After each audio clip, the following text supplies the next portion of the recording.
히브리서 11장 17절에서 19절 우리 같이 합독하십시다. 17절 시작.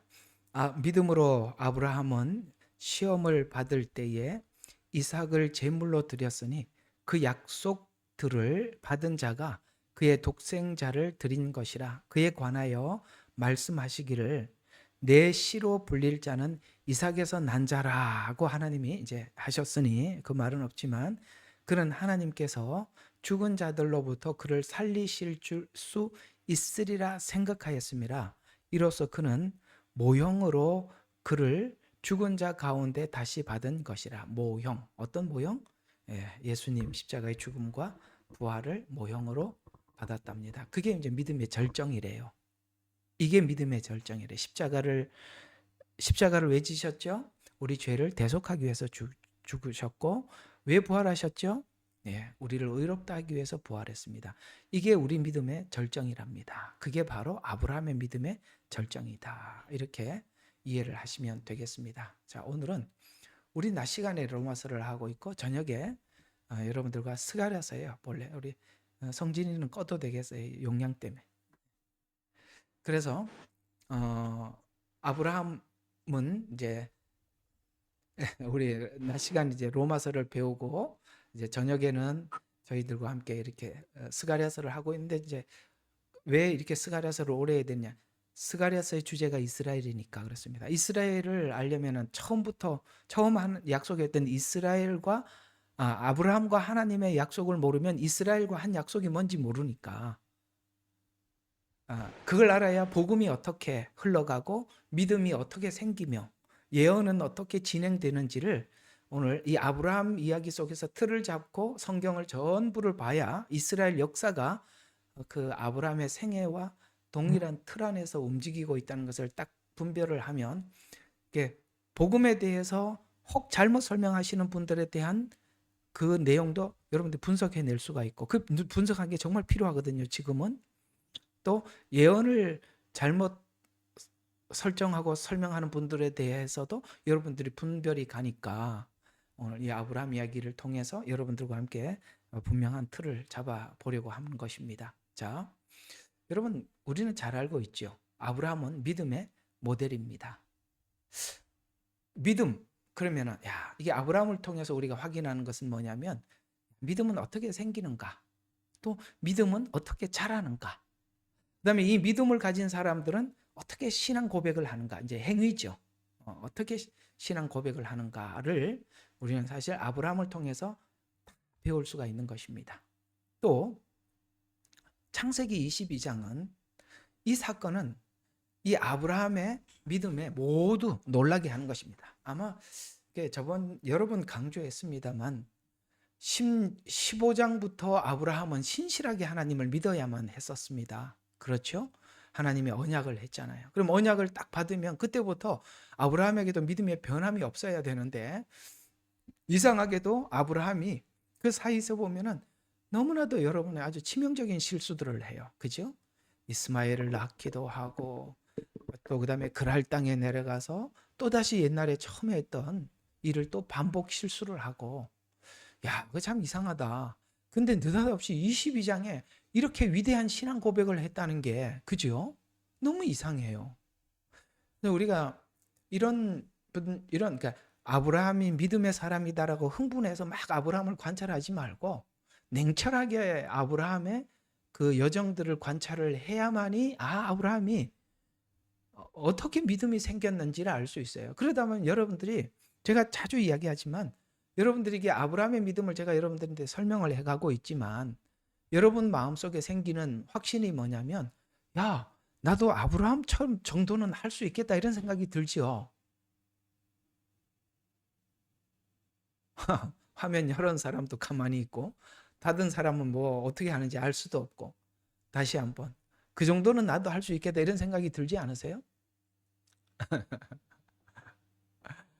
이제 뭐 이런 실수도 우리가 하기도 하고 그러는데도 이 아브라함은 자꾸 믿음의 사람으로 세워져 가고 있다는 것이죠.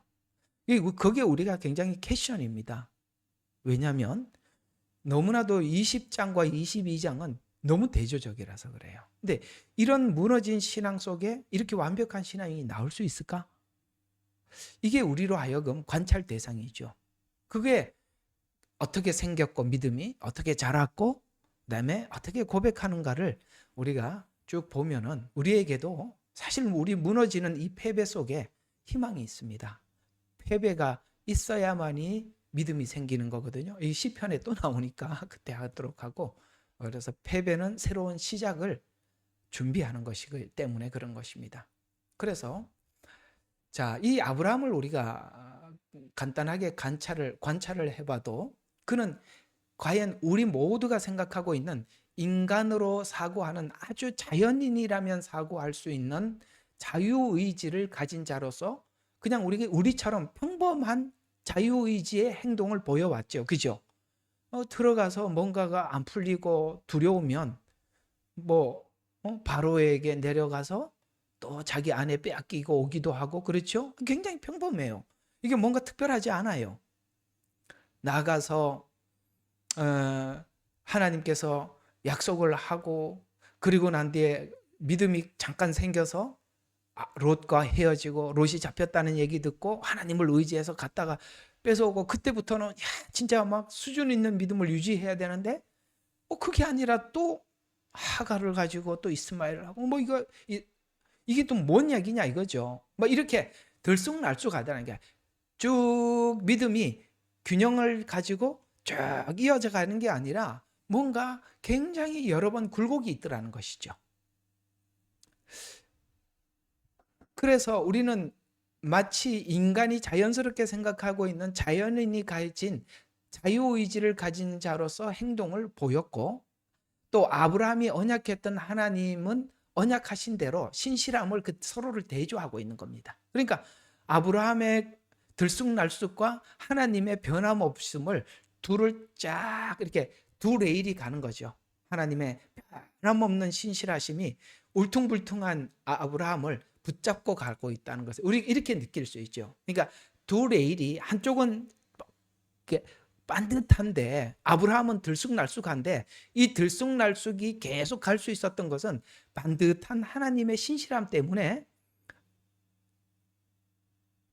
아브라함은 계속 갈 수 있었다는 것이죠. 그래서 그러면서 했던 일이 뭐냐면 아브라함이 자기가 가지고 있는 믿음을 포기하기 시작합니다. 계속. 왜? 자기는 알거든요. 들쑥날쑥이라는 걸 알거든요. 근데 하나님의 그 신실함에 자기 모든 것을 겁니다. 그게 믿음이에요. 우리 똑같죠? 우리가 우리 믿음을 가지고 하나님 앞에 가서 하지만은 우리는 늘 아브라함하고 비슷한 그런 믿음의 여정을 갑니다.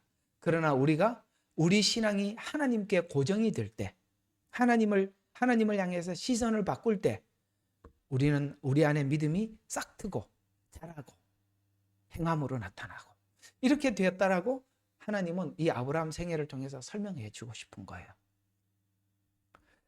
그래서 오늘 이 히브리서 그러면은 주제가 믿음이에요. 그렇죠? 히브리서 그러면은 믿음이죠. 그러면 히브리서를 읽어보셔요. 그러면 예수님에 관한 이야기가 가장 많이 나온 성경이 히브리서예요. 그분은 신실한 제사장이었다. 그분은 완벽한 구세주다. 그리고 완전한 제물이시다. 전부 다 예수님 이야기지 사람 이야기는 11장에 한 번밖에 안 나오죠. 그죠? 11장에 보면 믿음의 사람들을 쭉 기록을 합니다. 그러니까 이게 무슨 뜻일까요?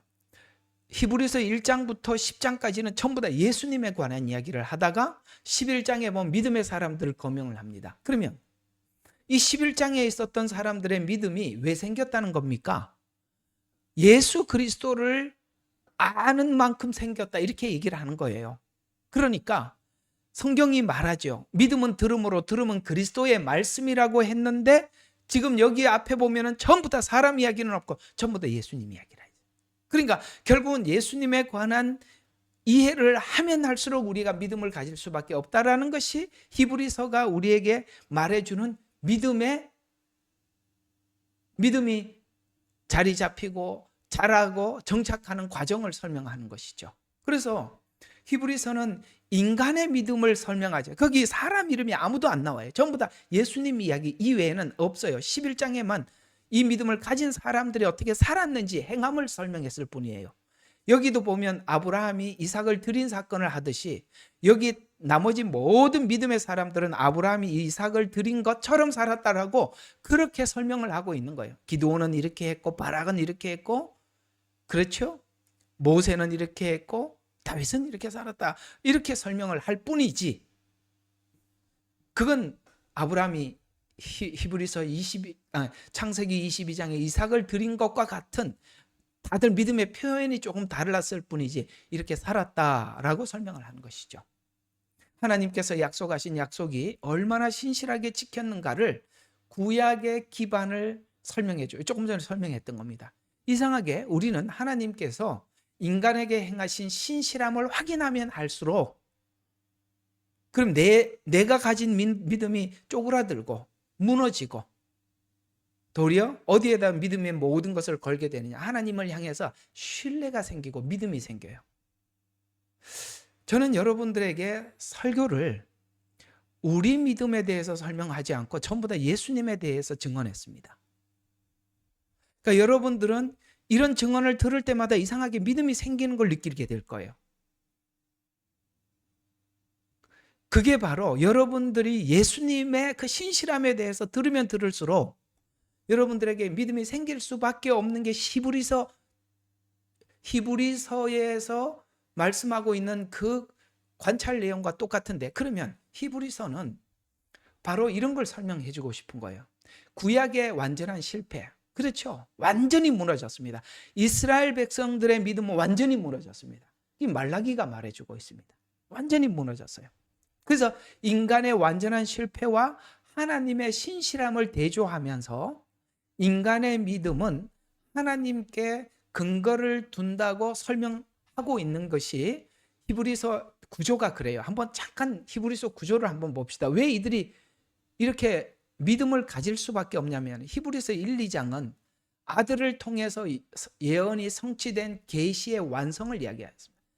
옛적에 하나님께서 선지자들을 통해서 말씀하신 하나님이 마지막에는 아들을 통해 말씀하셨으니 라는 이 말은 하나님이 구약에 했던 그 계시가 완성자 예수님이 왔다, 신실했다. 말라기에 보면 이스라엘이 완전히 무너졌는데 이스라엘이 왔다, 예수님이 왔다는 거예요. 이걸 얘기하고 싶은 거예요.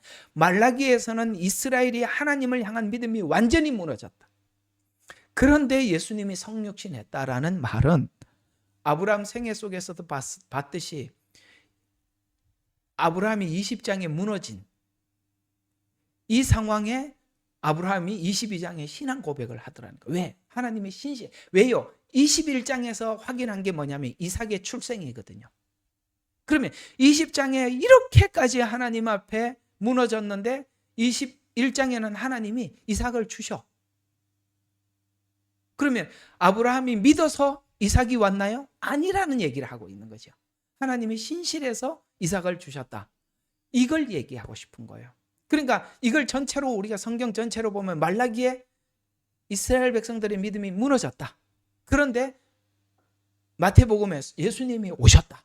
이렇게 나오는 거예요. 똑같은 구조잖아요. 그죠? 이게 바로 히브리서 1, 2장이 그걸 얘기하는 거예요. 아들을 통해서 예언이 완성됐고 계시가 완성됐다. 왜? 하나님의 신실하기 때문에 이렇게 나오는 거죠. 그게 우리가 믿음이 생길 수밖에 없죠. 그 다음에 3장과 4장은 광야 시대의 실패와 변함없는 하나님의 똑같은 구조죠. 성경 전체의 무너짐과 광야 시대의 패배, 실패.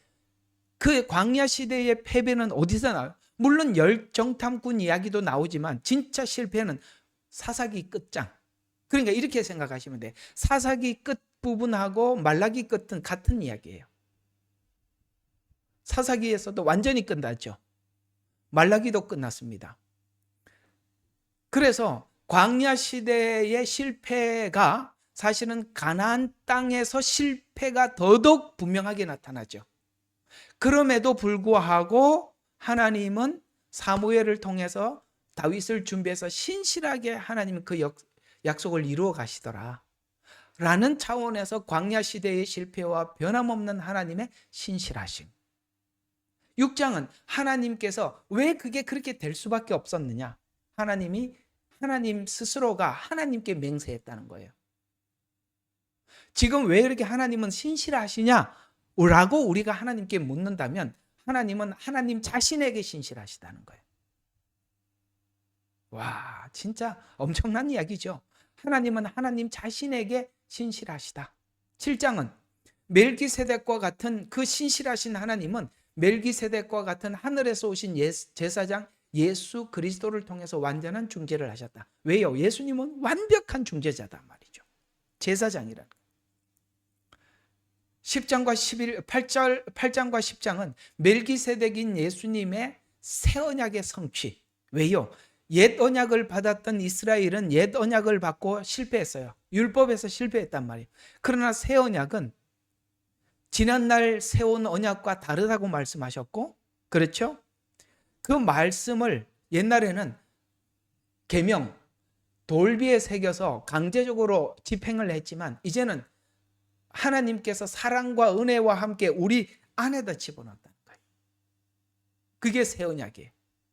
그래서 예수님이 오셔서 새 언약을 성취했고, 자, 이런 1장부터 10장까지 있었던 이 모든 믿음을 구약의 약속을 통해서 바라봤던 자들조차도 이렇게 11장에 살았다. 이해가 갑니까? 예. 비굴하게 살지 않았다. 세상과 타협하지 않았다. 그렇게 해서 그 각자가, 그러면 이제 이 이야기는 사실 11장은 뭘 이야기하느냐면 구약의 약속을 받은 사람들도 이렇게 살았다면 너는 지금 새 언약을 받았고 네가 네 눈으로 예수님을 본 너희가 이렇게 무너져서는 안 되지 않냐 라는 이야기를 구약에 있는 사람들의 이야기를 거명하면서 하는 거예요. 그들은 눈으로 보지도 못했는데도 이렇게 살았다면 너희들은 봤지 않냐? 오늘 우리 보고 질책하는 거죠. 여기에 구약에 있는 누구보다 못한 게 뭐가 있냐 이거예요, 우리가. 그래서 이런 하나님의 신실하심을 본 믿음의 사람들의 이름이 나오는데 그 중에 가장 대표적으로 나오는 자가 아브라함이죠. 아브라함이 오늘 본문이 금방 읽었던 히브리서 11장 17절과 19절은 마치 이 창세기 22장에 하나님께서 아브라함이 이삭을 드렸을 때 아브라함의 믿음이 어떤 믿음이었는지를 설명해 주고 있는데 22장까지 하나님께서 아브라함에게 행하신 것을 본 이해가 가요? 22장까지, 그러니까 12장부터 21장까지 하나님께서 행하였던 모든 것을 관찰한, 오늘 우리는 아브라함은 실제 하나님과 관계 속에서 관찰하고 있지만 우리는 성경을 통해서 관찰을 하잖아요. 같은 거다 이 말이에요. 우리는 그렇게 관찰한 아브라함이 행하신 것은 아브라함은 이삭을 드렸는데 왜 그가 아브라함이 이삭을 드릴 수 있었는지를 여기 히브리서 11장 18절에 잘 봐요.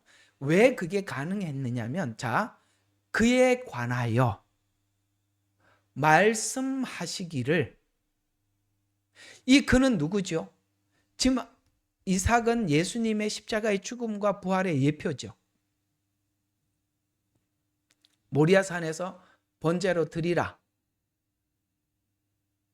근데 여기 보면은 죽은 자 가운데 도로 받은 것이라. 똑같죠. 예수님 이야기잖아요. 이게 모형이란 말이에요. 근데 왜 그게 아브라함에게 그런 믿음이 실천이 가능했냐? 하나님께서 지금까지 신실한 걸 계속 봐왔는데 이제 이런 게 전제가 되는 거예요. 아시겠어요? 하나님이 신실한 걸 계속 봐와서 특별히 20장에서 완전히 무너졌는데 21장에 약속대로 주셨어요. 하나님이 약속대로 주셨어요. 그래서 아브라함이 딱 느낀 게 뭐냐면 자기 믿음은 0.0001도 없었다 이 말을. 그래서 확실하게 무너진 걸 한 번 더 체험하게 해서 21장에 신실하게 하나님이 이걸 딱 줘서 지금 여기에는 순수하게 아브라함은 자기 믿음이 없어요. 이해가 가요? 자기 믿음이 없다니까요. 하나님이 주신 믿음밖에 없다 보니까 그가 봐요. 그에 관하여 하나님이 말씀하신 것. 어디에 모든 믿음의 근거가 있냐? 하나님이 말한 데 근거가 있다는 거예요. 성경. 이 성경 자체에 모든 믿음이 있다는 거예요. 그래서 하나님께서 말씀하셨던 대로 이런 이야기죠. 말씀하시기를 내 시라 불릴 자는 바로 네가 지금 번제로 드리라고 하는 이삭에게 난 자라고 하셨으니 예수. 우리가 예수 그리스도를 믿는 믿음 이외에는 아무것도 없는 거예요. 거기에 뭔가가 섞이면 다 가짜라는 거예요. 순수하게 아브라함은 자기의 완벽한 실패를 경험을 하고 오직 예수 그리스도 믿음 이외에는 아무것도 없었기 때문에 상식적으로 할 수 없는 일을 하는 거예요. 상식적으로 할 수 없는 일이죠. 왼밤을 치면 오른밤을 돌려대라는 게 그게 상식이에요? 그 상식은 아니죠. 그러니까 상식이 아닌 일을 할 수 있다 이 말이에요. 따라서 여기서 제가 한 가지 덧붙이고 싶은 것은 우리 그리스도인들이 살아가는 믿음의 삶은 세상 사람들이 살아가는 삶의 방식과 완전히 다르다는 걸 아셔야 돼요. 세상 방식은 뭐를 준비해 놓고 준비한 거 가지고 쓰고 준비해 가지고 쓰지만 우리는 계속 하나님으로부터 공급을 받아요. 세상은 그래서 들어오면 나가는 걸 계획하고 이렇게 그건 세상이 경영하는 방식이고 하나님의 방식은 아니에요. 그렇게 하면 하나님의 일하심을 볼 수가 없어요. 아시겠어요? 자, 어쨌든 지나갑시다. 자, 그래서 하나님께서 말씀하셨던 말씀에 조금도 의심이 없어요. 이것은 그간 하나님과 함께 살았던 삶의 여정에서 나온 믿음이에요. 자기는 실패한 게밖에 없는데 하나님은 신실해. 아까 말했던 거 잊지 마세요. 하나님의 그 뭡니까? 신실하심은 풀로 바퀴처럼 고정되어 있어요. 그러나 아브라함은 왔다 갔다 하는데 그 왔다 갔다가 결국은 흔들리다가 나중에 딱 질서를 잡는 것이 하나님과 같이 보조를 딱 맞추는 순간 완전히 완벽해져 버리는 거예요. 그래서 자신은 실패하지만 하나님은 신실하더라. 그래서 나는 내 믿음으로는 안 되고 오직 하나님께서 신실하심과 약속대로 이루심에 아브라함은 모든 것을 걸었다. 이게 우리가 하나님께 걸고 있는 믿음이에요. 그래서 우리는 세상이 뭐라 그래도 성경대로 된다는 걸 믿는 거예요. 현재 자, 이걸 우리 믿음에다가 접목을 시켜보면 현재 우리 성도들은 재림을 기다리고 있죠. 우리는 이 스가랴서는 재림에 있을 많은 일들을 기록하고 있는데 우리가 상상 초월할 수 있는 이거는 믿음이 아니고는 스가랴서 말씀은 받을 길이 없어요. 이거는 정말 과연 이렇게 될 수 있을까? 이런 생각이 들 만큼이나 이 스가랴서는 마지막 재림 때에 있을 많은 이야기들을 기록을 하고 있지만 야, 이거 정말 이렇게 가능한 거야? 이런 생각이 든단 말이에요. 그러나 우리는 거기에 조금 더 의심의 여지가 없는 이유는 뭐죠? 하나님 말씀하신 대로 할 거니까.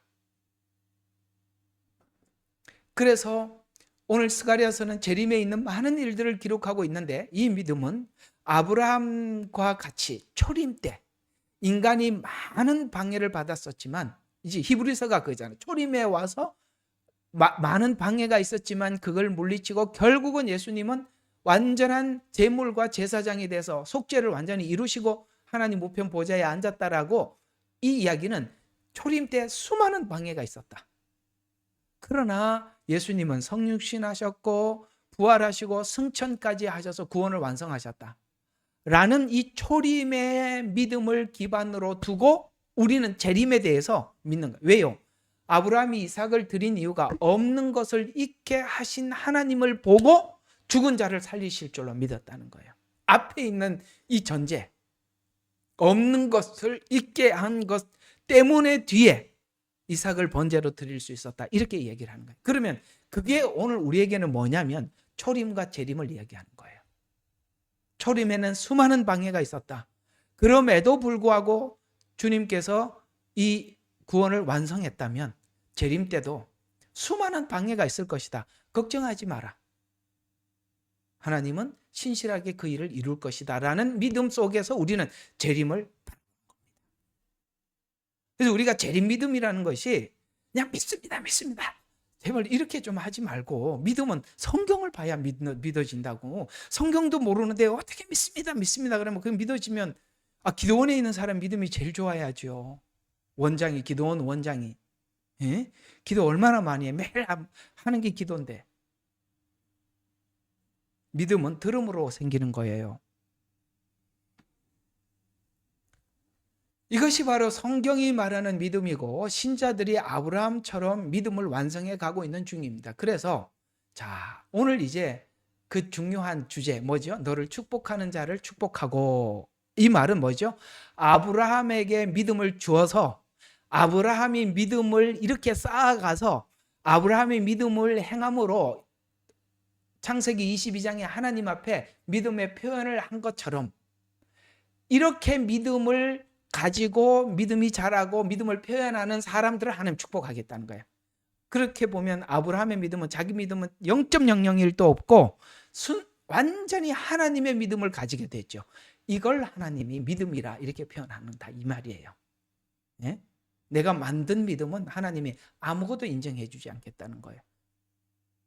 또 너를 저주하는 자를 저주한다는 말은 아브라함이 가졌던 이런 믿음이 아닌 다른 믿음을 가진 자라는 뜻이 되는데, 그럼 저주받고 쫓겨난 자는 누굴까요? 이스마엘이죠.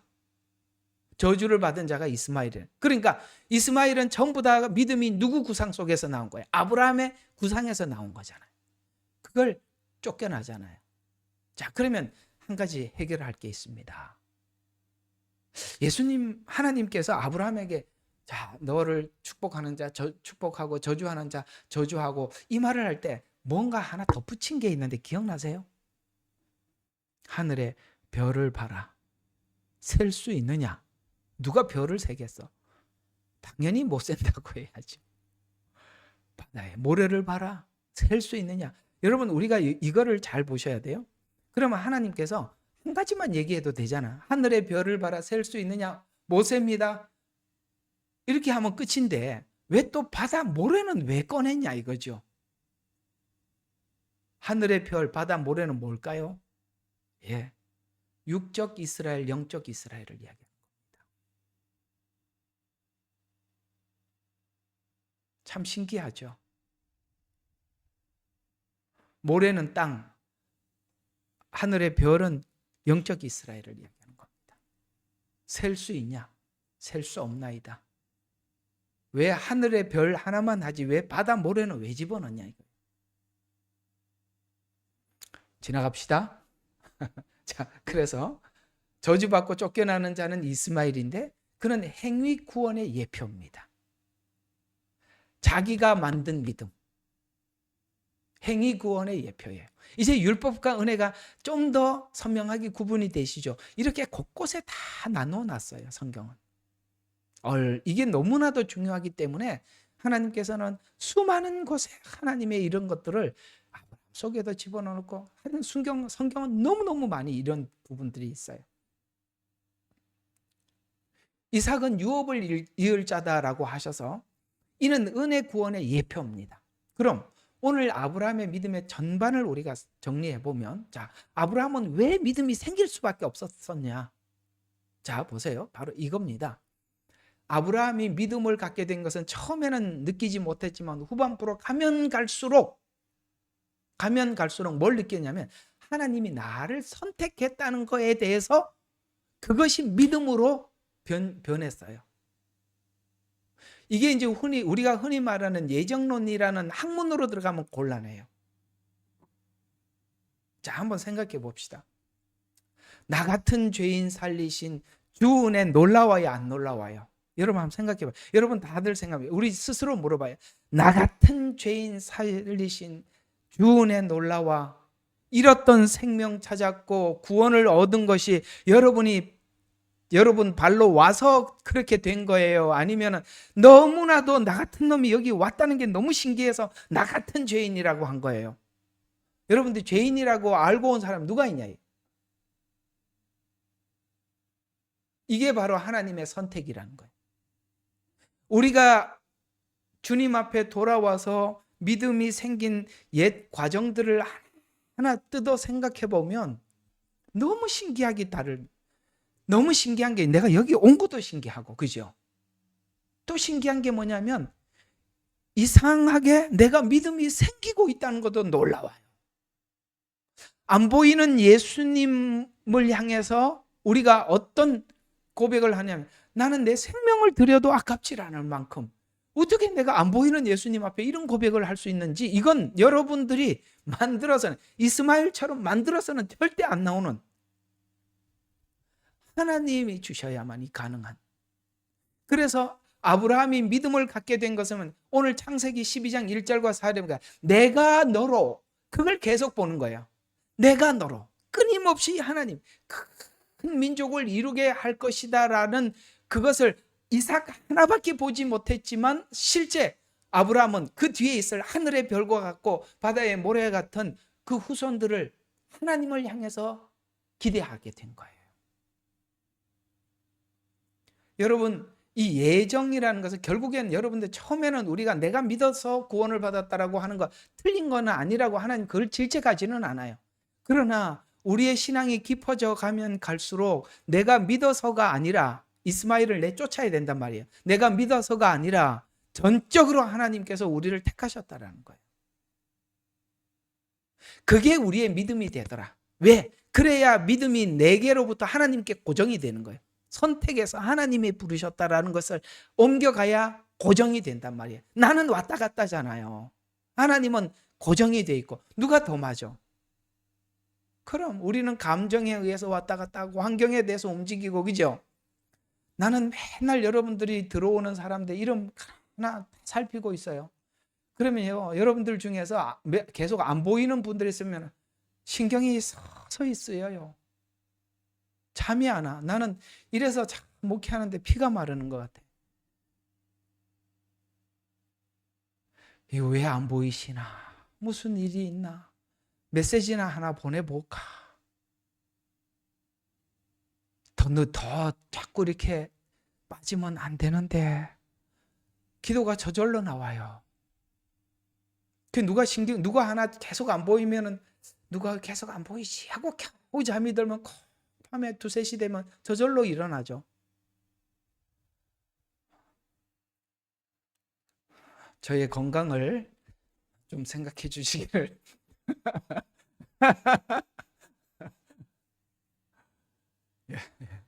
여러분들도 그게 그게 여러분들이 저를 지켜주는 일이에요. 좀 여러분, 내가 이게 신경을 안 쓰는 것 같아도 얼마나 신경 쓰는지 아세요? 목사는 그렇습니다. 다 신경 쓰이고 하나하나 표정 한번 보고 왜 그랬을까 하고 신경 쓰는 게, 그게 목사예요. 그러니까 설교만 하고 다리 쭉 뻗고 자고 설교만 하고 다리 쭉 뻗고 자면 얼마나 편하겠어요. 그렇지 않습니다. 자, 그래서 우리 믿음의 출발로 자격이 없는 출발부터가 믿음의 기초가 되는 거예요. 내게 자격이 없어야 믿음이 되는 거예요.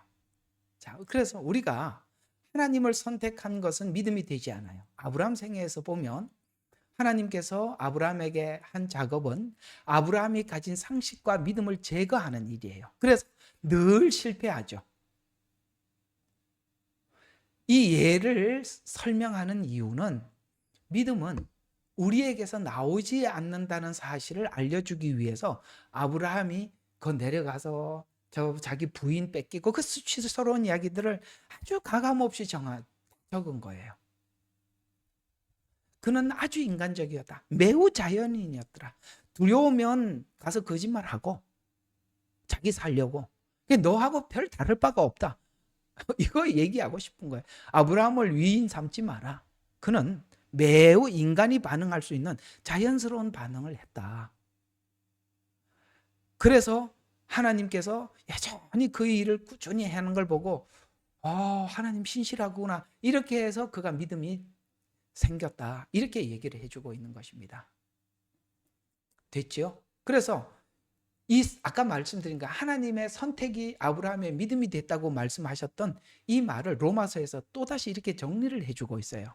아까 이제 창세기 아브라함 이야기와 로마서와 연결시켜 본다 그랬죠. 자, 왜 아브라함이 믿음이 됐느냐? 선택이 아브라함에게 믿음이 되었는데 로마서 9장 7절과 13절을 압축해서 보면 이런 이야기입니다. 아브라함의 씨가 되기 위해서는 오직 약속의 자녀만이 약속의 자녀인데, 이는 하나님이 약속하신 대로 주신 자녀만이, 이것은 매우 중요한 것은 하나님이 주신 믿음만이 믿음으로 인정해 주겠다는 거예요. 이스마엘은 내쫓고. 왜요? 우리 인간적인 믿음과 하나님이 주신 이삭은 둘은 만나면 늘 다투어. 우리 생각과 하나님이 주신 믿음 사이에 우리가 갈등이 그래서 생기는 거예요. 그래서 믿음의 적은 내 생각이에요. 또 로마서 9장 11절과 13절에서는 택하심을 따른 하나님의 목적이 행함에 의해서가 아니라, 우리가 행해서 믿음이 생기는 게 이 이스마엘이 아니라는 거죠. 부르시는 그분에 의해서 있게 하려고. 아시겠어요? 그래서 철저하게 아브라함의 믿음을 배제하고 순수하게 하나님께서, 그래서 그러려면 하나님의 완전한 작품이라는 걸 알려면 아브라함은 계속 무너져야죠. 망가져야죠. 그래야 하나님이 완전하죠. 그래서 우리가 늘 우리 믿음이 무너지는 것을 눈으로 확인하고 가슴을 찢는 이유가 하나님의 믿음을 세우려고 그렇게 실패의 연속을 경험하게 하더라는 것이죠. 또 에베소서 1장 4절과 5절에 보면 창세 전에 택하사, 이게요.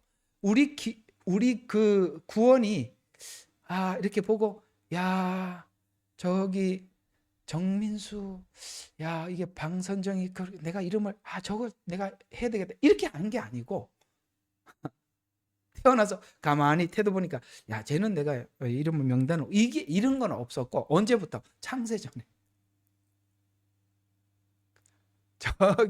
이게 하나님의 예정이 창세 전으로 올라가서 그의 기쁘신 뜻대로, 이게 오타가 있네요. 기쁘신 뜻대로 예정을 했대요. 그분의 기쁘신 뜻대로. 그러면 그게 기쁘신 뜻이 뭐예요? 그건 성경에 안 나와 있으니까 천국 가서 물어보시고. 그다음에 우리는 난 알 수 없도다 이렇게밖에 얘기할 수 없는 거고. 자, 그 다음에 디모데후서 1장 9절에 보니까 우리의 행위대로가 아니라 오직 자기 뜻대로 했대요. 그러니까 예정이 뭐죠? 하나님의 뜻대로였다라고 말씀하고 있어요. 그러면 이 말씀을 성경은 이렇게 한번 하나님이 표현한 적이 있어요. 이 말라기에서 이스라엘이 이제 하나님을 떠나가기 직전에 하나님이 이스라엘을 향해서 이렇게 말을 했어요. 자, 나는 에서를 미워했고 야곱을 사랑했다, 이렇게 얘기를 해요. 이게 얼마나 기가 막히는 이야기냐면, 만약에 여러분이 두 자식이 있어. 그래서 여러분들에게 자식이 야곱이고 에서라는 마지가 있고 그 다음에 야곱이라는 둘이 있어. 그러면 부모 입장에서 봤을 때 입에 혀같이 사는 사람이 누구예요? 당연히 에서입니다. 에서는 아버지를 위해서 사냥을 해서, 아버지가 고기를 좋아하니까 그 아버지를 생각하면서 그렇게 사냥을 하고 누구보다 효자예요. 야곱은 알다시피 태어나면서부터 알잖아요. 그죠? 그 야가 빠져고 잔머리 굴리고, 우리가 부모 볼 때는 저놈 이거 언제 인간 되나 이런 생각이 드는데, 하나님이 나는 야곱을 사랑했고 에서를 미워했다라는 이 말의 뜻은 뭐냐면, 야곱이 사랑할 조건이 있었냐라고 묻는 거예요. 야곱이 에서보다 나았냐? 쉽게 말해서 내가 너를 선택하고 예정한 것이 누구보다 나아서냐 이거예요. 그래서 나는 야곱을 사랑했다라는 이 말은 사실 우리에게도 좀 충격적이에요. 우리가 기본적으로 보면 에서가 훨씬 믿을만하고, 그런데 왜 하나님은 야곱을 선택했을까? 라는 말은 우리에게 뭔가를 주고 있는 메시지가 있다는 것이죠. 너 사랑할 만한 어떤 제목이 된다던가 가치가 있어서 내가 너를 선택한 건 아니다. 그래서 우리는 하나님이 더더욱 신뢰가 되는 거예요. 내가 믿을만해서 불렀더라면 저 원래 괜찮아서 부른 거 아시잖아요 하고 우리는 항상 우리가 뭔가 하나님 꺼낼 카드를 꺼내놓을 거예요. 아니 원래 하나님 제가 이러니까 하잖아요. 내가 야곱보다 이게 그러니까 에서보다 이게 낫으니까 불렀는 거 아닙니까? 하고 근거를 제시할 텐데 야곱은 근거를 제시할 게 없다니까요. 왜요? 아까 말했잖아요. 에서보다 나을 게 하나도 없었다는 거예요. 지금 하나님이 하고 싶은 이야기가 내가 누구보다 너를 낳아서 부른 게 아니라는 거예요. 그렇기 때문에 우리는 하나님 앞에 뭐부터 없어지느냐면 자랑할 게 없어지는 거예요. 또 하나 보면 원해서도 아니고 다른 박제를 해서도 안 된대요. 여러분 나중에 야곱이 축복을 받고 도망가고 난 뒤에 에서가 알아차리고 난 뒤에 너무너무 분노했잖아요.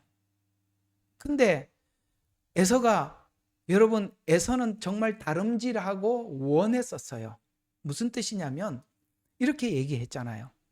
혹시나 남은 거 있냐고 축복 중에 다 못 해주고 좀 남은 거 조금이라도 있으면 좀 해달라고 그랬더니 이삭이 뭐라 그래? 다 해줬대. 더 열받는 거예요. 예? 이놈이 와가지고 사기쳐갖고 그죠?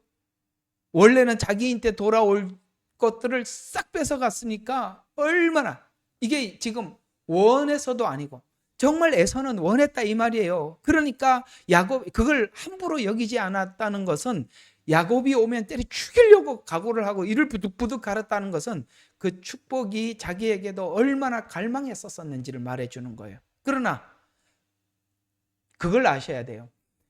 하나님께서 그렇게 에서가 그렇게 원하고 바래도 제가 이제 요거는 좀 이 이야기하고 약간 벗어난 이야기지만 그렇게 원해도 하나님이 결정적으로 주려고 하는 순간 우리가 자기의 어떤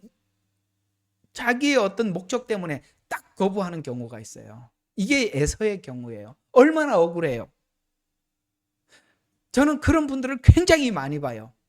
평생을 남편 구원을 위해서 기도하고 가족을 위해서 기도하고 정말 하나님이 다 돼서 야 곧 하겠구나 그런데 에서처럼 확 뒤집어 원했단 말이에요. 다름질했다고요. 애를 썼어요. 지금까지 하나님 앞에 기도하면서 몸부림쳐 왔어요. 그런데 하나님이 딱 주려고 그러니까 배가 고파서 팥죽 한 그릇에 탁 팔아버리는 거야. 마지막에 와서 결정적인 순간에 뒤집어 버려요. 이런 바보가 어디 있냐 이 말이에요. 이런 바보가. 에? 자, 이건 오늘 이 이야기하고는 좀 다르지만 좀 잘 기억해 주세요. 그리고 결정적인 순간이 에서가 맞이했던 순간과 같은 상황의 순간이 여러분들에게 있을 수 있다는 것을 명심하십시오. 그때 여러분들이 하나님 앞에 진지하게 신앙 고백을 할 수 있어야 되는데 그 순간 여러분들이 놓치면 안 돼요. 근데 그런 것들은 이제 목양하는 저나 사모님 같은 입장에서는 보이거든요. 근데 그 권면을 진짜 크게 들어야 돼. 지금 그럴 때가 아닙니다. 이렇게 말씀을 드리면 그거를 에이 목사님 사모님 내 형편이 돼봐 그 말이 나오나 그런 좀 헛소리 좀 하지 말고 그건 정말 헛소리예요. 얼마나 결정적인 순간에 그 모든 것을 진짜 한순간에 무너질 수도 있다는 걸 아셔야 돼요. 그게 에서의 결정적 치명적 실수입니다. 원해서도 아니고 다른 박질에서도 아니고 오직 긍휼히 여기는 이라는 말은 믿음의 뒤를 돌아보면 내가 믿는 믿음은 만든 믿음은 실패더라. 이것이 은혜더라. 그래서 믿음이 되더라. 아시겠어요? 은혜가 믿음이 되더라.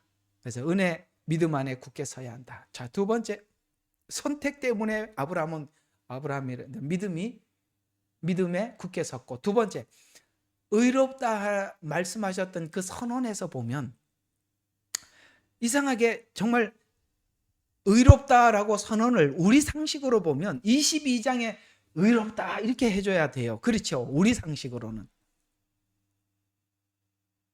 맞죠? 하나님 앞에 의롭다함을 받을 만한 신앙 고백과 행위가 온전했을 때, 그래 맞아 너 의롭다 이렇게 해야 되는데, 수많은 실패가 남아있는 걸 알면서도 15장에 하나님의 계획을 딱 듣고 처음으로 예 알겠습니다, 저도 믿겠는데 좀 믿을 수 있는 근거를 주세요. 요 순간 하나님이 의롭다고 하셨단 말이에요. 그러니까 우리 상식적으로는 22장이어야 하는데 15장이 의롭다고 했어요. 하나님의 우리를 구원하실 계획을 설명을 했는데 그 계획을 듣고 그래요 알겠습니다 저도 믿겠습니다 라고 했더니 하나님이 그걸 의롭다 이렇게 하셨어요. 왜요? 중간에 앞으로 아브라함은 여러 번 실패할 거니까. 그래서 우리가 하나님 앞에 칭의를 받는 그 순간은 하나님께서 아브라함이 하나님의 계획을 말씀하셨을 때 믿습니다라고 했을 때 그걸 보고 하나님이 의로 여기셨다라고 말을 하고 있습니다. 그래서 아브라함이 그 의가 자기 안에 의로 확고하게 확 자리가 잡힐 수밖에 없었던 것은 언약을 했던 방법에서 아브라함의 믿음이 된 거예요. 왜요? 쌍방이 하지 않고 하나님이 홀로 하셨어요. 그러니까 이 의롭다라고 말씀하신 이 의를 아브라함은 지키지 못했어요. 그 후반부에 나오듯이. 그러나 하나님은 그걸 신실하게 지켰어요. 그래서 이 의롭다라고 말씀하신 이 의는 내가 지금 후반부에 실패를 하더라도 하나님이 일방적으로 의롭다고 하셨구나라는 그 믿음에서 그 의가 완전해졌던 거예요. 여러분들은 예수님을 구주로 영접하고 성령님이 우리 안에 계셔서 하나님이 의롭다고 하셨다면 그 의에 대해서 확고하게 믿으셔야 돼요. 왜요? 아브라함 그 뒤에도 연속적으로 실패를 했지만 그 의롭다고 하신 그 의는 변함이 없었습니다. 아까 말했죠. 하나님은 신실하시다고. 이것은 언약의 성취 책임이 하나님께 있음을 선언한 것으로, 그래서 마지막 한 일에도 이스라엘은 지금 완전히 무너지고 말라기에 무너졌고 지금도 보면 저 모양으로 살고 있는데, 그렇죠? 저 이스라엘 보세요. 저 모양으로 살고 있는데 이스라엘이 회개해서가 아니라 하나님의 약속 때문에 마지막 한 일에도 이스라엘은 회개하고 돌아온단 말이에요. 이게 스가랴서예요. 나 신실하다. 나 아브라함하고 다윗하고 언약한 거 변함이 없다. 마지막 때 내가 너희와 언약한 언약을 이룬다. 그러나 왜 그때까지 가야 되느냐? 아직도 이방인들이 구원이 완전해야 되니까.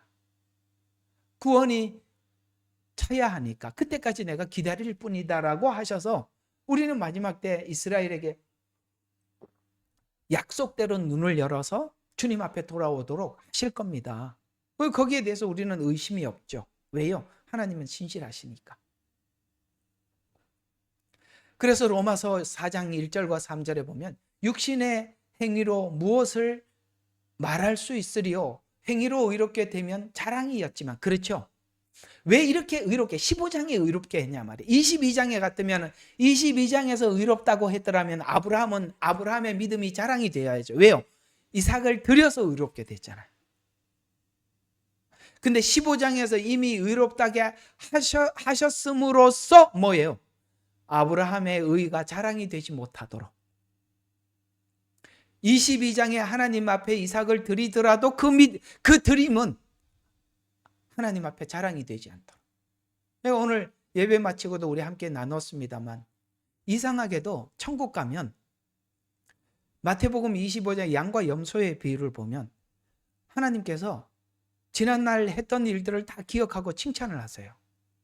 내가 옥에 갇혔을 때 돌아봐 주었고, 목마를 때 마실 걸 주었고, 배고플 때 먹을 걸 주었다. 맞나? 그렇게 하셨어요. 근데 의인들이 저 잘했죠? 이렇게 말하지 않고 이상하게도 제가 언제 그랬죠? 제가 마땅히 해야 될 일을 했는데요? 이렇게 끝이 나버려요. 여러분 어느 정도 바뀐지 아시겠어요? 자랑이 아니라는 거예요. 구원이. 하나님께서 내게 베푸신 은혜에 내가 이렇게 살아가는 게 마땅히 해야 할 일을 했다라고 생각할 만큼이나, 아시겠어요? 당연히 주를 위해서 살아가는 모든 것들이 이것이 제가 마땅히 해야 될 일을 한 것뿐입니다 라고 고백해야 할 만큼 우리가 조건이 사라진 거예요. 하나님과의 관계에 조건이 사라진 거예요. 완전히 사라지고 또 사라지고 또 사라져서 무엇을 해도 기억이 안 나.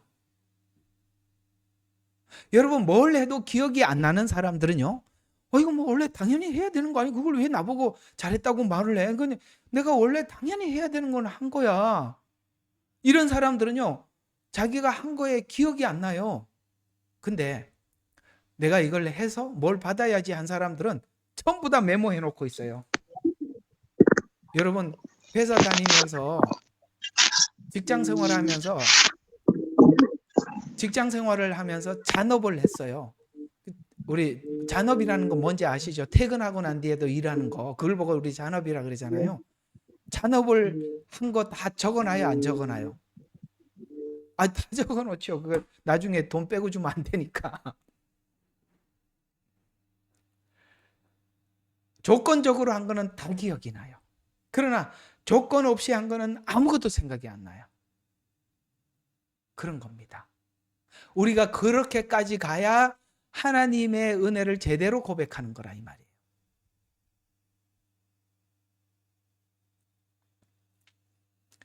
또 로마서 4장 14절과 18절에 보면 율법은 상속자가 될 수 없다. 이스마엘이죠. 은혜로 되기 위해서는 오직 믿음으로만 된다. 자, 그다음 아브라함은 왜 믿음의 사람이 되었을까? 자, 두 번째는 하나님께서 행위 없이 의롭게 되었다라고 한 것 때문에 믿음이 되었다. 이게 여러분들에게 믿음의 조건이들이에요. 세 번째는 뭐냐면 하나님이 나한테 의롭게 된 것이 내 삶의 실패를 통해서 우리 실패가 하나님의 그 신실하신 약속을 이루어가는데 방해가 되지 않구나, 좌우되지 않구나, 흔들리지 않구나 라는 걸 배워서, 아시겠어요? 내 믿음이 하나님께 고정이 되더라는 거죠. 만약에 그 믿음이 나한테 와버리면, 내게 고정이 되면 실패할 때마다 완전히 무너지고 잘하면 하나님 앞에 자랑이 되고 이렇게 될 텐데, 잘해도 성공해도 실패해도 하나님 앞에 아무 지장이 없더라. 그래서 하나님께 계속 나가게 되더라. 이게 지금 아브라함 생애를 통해서 믿음이 어떻게 왔는지를 설명해 주는 것입니다. 창세기 16장과 21장은 인간 방식의 실패로 인간의 실패는 인간이 구원의 근거를 갖지 못하게 하는 거예요. 그래서 하나님이 더더욱 실패하게 하는 거예요.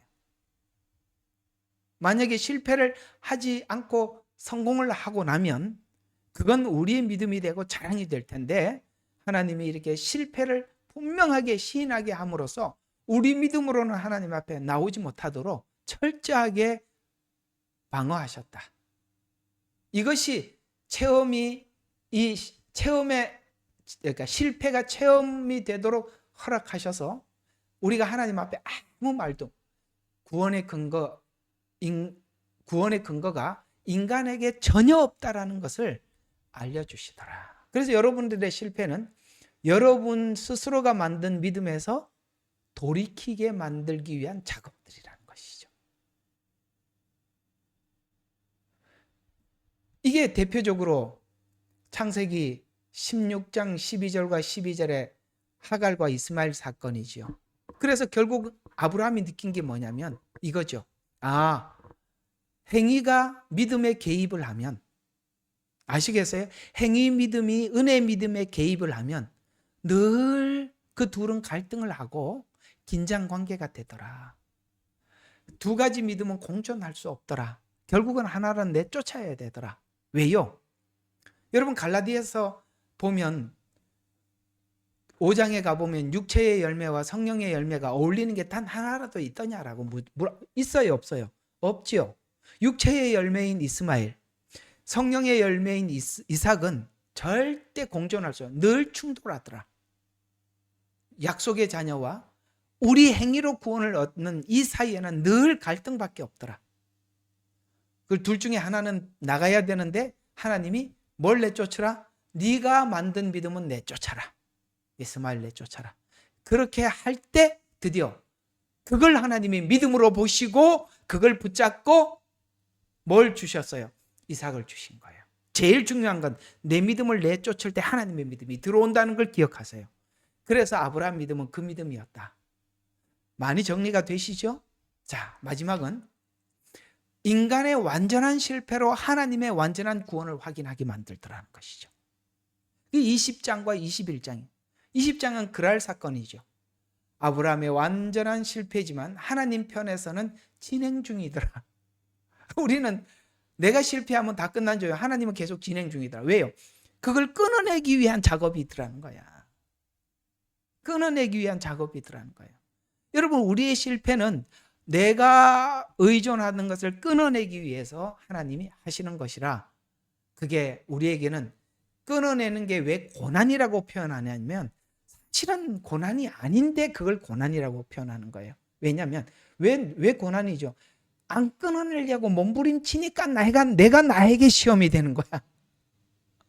그래서 하나님이 우리 모두를 직접 시험하는 게 아니라 사실은 그게 내 안에 있기 때문에 그게 시험이야. 누구는 그게 시험이 아니에요. 왜요? 끊어냈기 때문에. 왜 힘드냐? 고집이 세서 힘든 거예요. 고집이 세서. 에?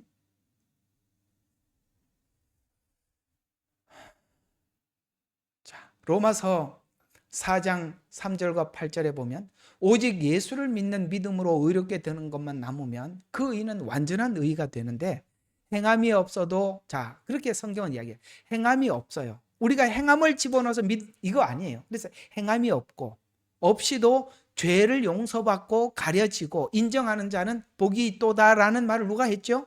그럼요. 다윗이 시편에 했던 말을 그대로 인용한 겁니다. 이거 언제 했던 이야기죠? 밧세바 간음하고 난 뒤에 시편 51편을 그대로 인용한 건데 다윗이 했던 죄가 없어지는 게 아니라 어떻게 됐다고요? 가리워졌다. 이게 무슨 뜻이냐면 우리가 성막을 하잖아요. 성막에 보면은 성막에 이 덮개가 4개가 나와요. 덮개가 4개가 나오는데 그것을 오헬이라는 원어가 뭐냐면 덮다, 가리다 이런 뜻이에요. 그러면 우리 죄가 없어진 게 아니라 가려진 거야. 뭘로 가려졌냐면 예수님의 보혈로 덮여 있어요. 하나님이 보실 때 뭐가 보이느냐면 우리 죄가 보이는 게 아니라 예수님의 보혈이 보이는 거예요. 그래서 죄가 가려진 거예요. 왜 그러면 하나님이 없애지 않고 가려놨을까? 왜 없애지 않고 가려놨을까? 이게 좀 다른 차원이에요. 하나님은 죄를 등 뒤로 던졌다고 말씀하셨고 하나님 후회가 없으니까 너야 저 던졌던 거 가져온다 이렇게 안 한다 이 말이에요. 또 하나님이 우리 죄를 깊은 바다에 빠뜨렸대요. 안 보이잖아요.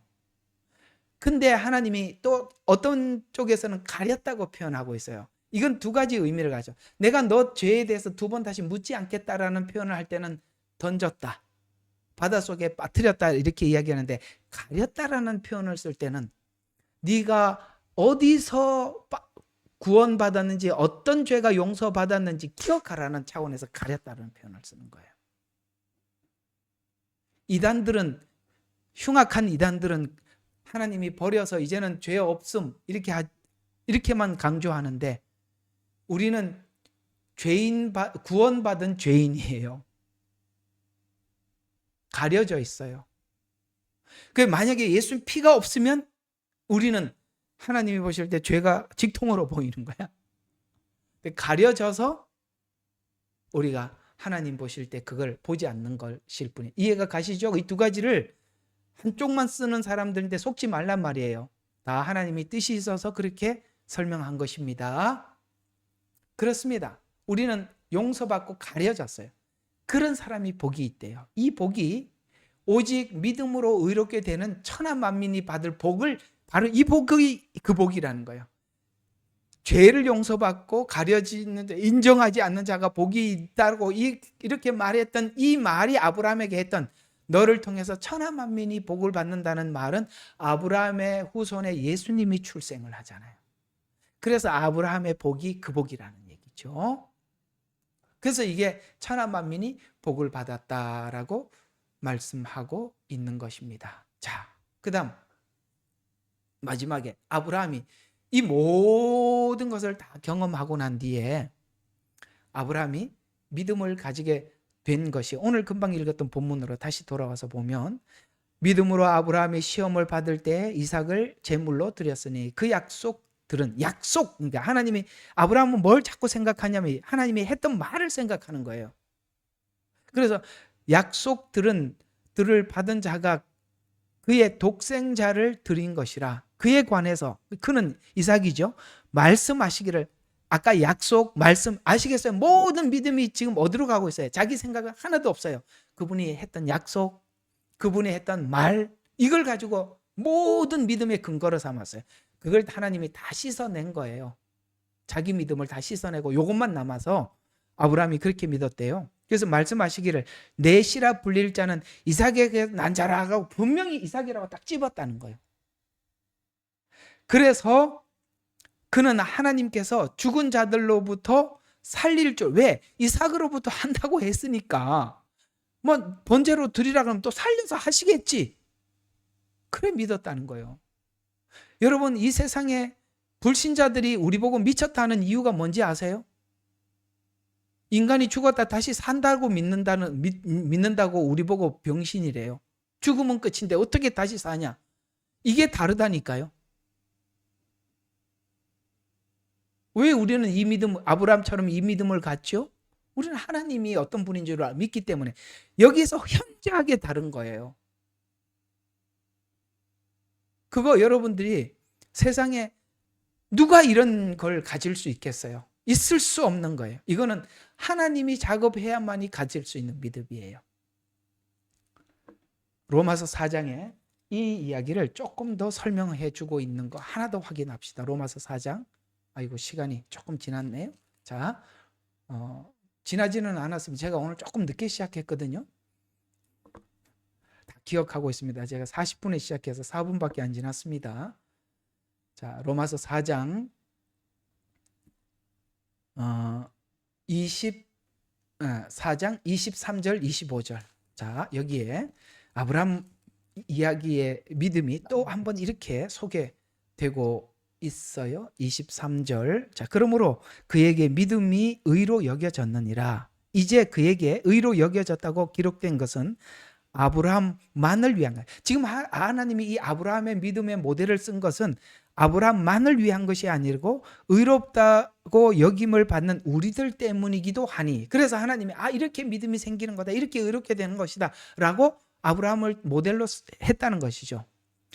곧 예수, 우리 주를 죽은 자들로부터 살리신 그분을 믿는 자들이라는 이 말은 그때 아브라함이 믿었던 것이 지금 예수 그리스도를 믿는, 예수 그리스도께서 죽었다 산 것을 믿는 것과 동일시하고 있다.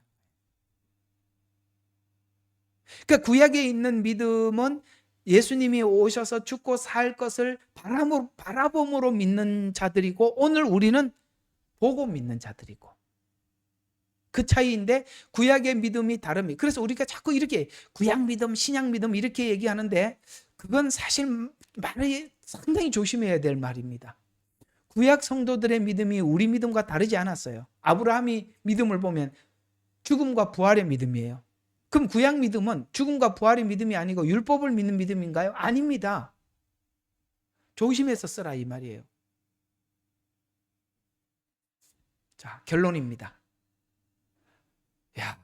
결국 끝에 와서 참 다행입니다. 자, 오늘은 분명히 끝내. 결론은, 자, 아브라함의 믿음이 왜 자꾸 이 모든 방면에서 믿음이 생겼는데, 첫 번째, 야, 하나님 선택했구나, 예정했구나, 갈대아 그래서 내가 너를 이래갖고 불러냈다는 거죠. 우리 선택에서 여러분의 예정이 믿음이 될 수 있습니다. 아시겠어요? 내가 하나님을 붙잡은 게 아니라 하나님이 나를 붙잡았다는 것처럼 우리에게 완벽한 믿음은 없어요. 선택에서. 두 번째, 의롭다고 했는데 그 다음에 실수하고 난데 의를 취소하지 않았다는 것이죠. 그 의롭다 함은 유지되더라. 세 번째는 뭡니까? 그 의로움이 인간의 실패에 의해서 좌우되지 않더라. 그래서 우리가 막 신앙이 움직이더라도 우리 신앙이 하나님 앞에 점점 성화되어 가고 완전해져 가는 것은 하나님 신실함 때문에 더 이상 움직이지 않는 고정된 믿음을 갖게 되더라. 인간인 완벽한 실패를 경험해야 된다. 그래서 우리의 시험과 실패는 내 걸 내려놓는 작업들이더라. 그러니까 우리가 실패라는 것이 이상한 게 아니라, 실패해서 억울할 게 아니라 실패를 통해서 많은 걸 배웁니다. 사실은 아브라함은 실패를 통해서 대부분 믿음이 생겼어요. 희한해요. 그죠? 그 우리는 성공, 실패 이렇게 나누니까 그렇지, 그 실패는 자기 믿음을 내려놓는 작업이었다는 것을 알게 되는 거예요. 자, 그래서 우리는 이 성경 구절 하나로 우리 믿음의 모든 걸 걸어봅니다. 우리 히브리서 10장 다 찾아. 이거 뭐 아무도 여기 예외가 없어. 다 찾아서 읽어야 돼. 이거 우리 신앙 고백이거든요. 10장 23절. 자, 우리 같이 하나님 앞에 신앙 고백을 하는 겁니다. 시작. 약속하신 분은 신실하시니 우리 믿음의 고백을 흔들림 없이 굳게 붙들자. 우리 붙들자 했어요. 그럼 여러분들 아멘 하셔야 돼. 다시. 흔들림 없이 굳게 붙들자. 아멘. 끝입니다. 이겁니다. 됐죠? 야, 오늘 너무너무 신나. 우리가 이런 예수님을 믿는다는 게 뭐 걱정이 없어요. 얼마나 좋아요. 행복합니다. 자, 여러 시간 여러분들과 함께 아브라함 믿음에 대해서 관찰을 했습니다. 로마서를 통해서도 여러분들에게 설명을 했었습니다만 그건 교리적인 부분이라 좀 딱딱했고, 실제 상황을 통해서 여러분들과 함께 나누어 보니 이런 거구나. 실제 그래서 인물이 중요한 거예요. 인물. 그러니까 인물을 통해서 보니 그래. 우리가 믿음이 흔들리는 것이 내 믿음을 털어내는 작업이고, 하나님께 믿음을 고정하기 위해서 하나님께서 했던 작업 중에 일부분이었고, 그래서 하나님이 내 인생을 흔들었던 거구나. 하나님 감사합니다. 그렇게 흔들어 주지 않았더라면 내 믿음인 줄 알고 속고 있었을 텐데, 이렇게 작업해 주시니 감사합니다가 되어서 저와 여러분이 이렇게 하나님을 믿고 사는 겁니다. 기도하고 마치겠습니다. 사랑의 하나님 아버지, 은혜를 감사하고 또 찬양합니다. 오늘도 귀한 말씀으로 은혜를 주신 하나님께 영광을 돌려드립니다. 주여, 이 시간 함께하여 주셔서 감사합니다. 아브라함의 믿음의 여정을 우리가 살펴보면서 우리 하나님께서 우리에게 믿음을 이렇게 주셨구나라는 것을 알게 되니 우리의 실패도 안심이 됩니다. 그것 때문에 우리가 교만하지 않게 되었고 내가 만든 믿음을 내어버릴 수가 있었습니다. 이 또한 하나님의 간섭이었음에 모든 영광과 감사를 하나님께 올려드리고 우리 주 예수 그리스도의 이름으로 기도드렸습니다. 아멘.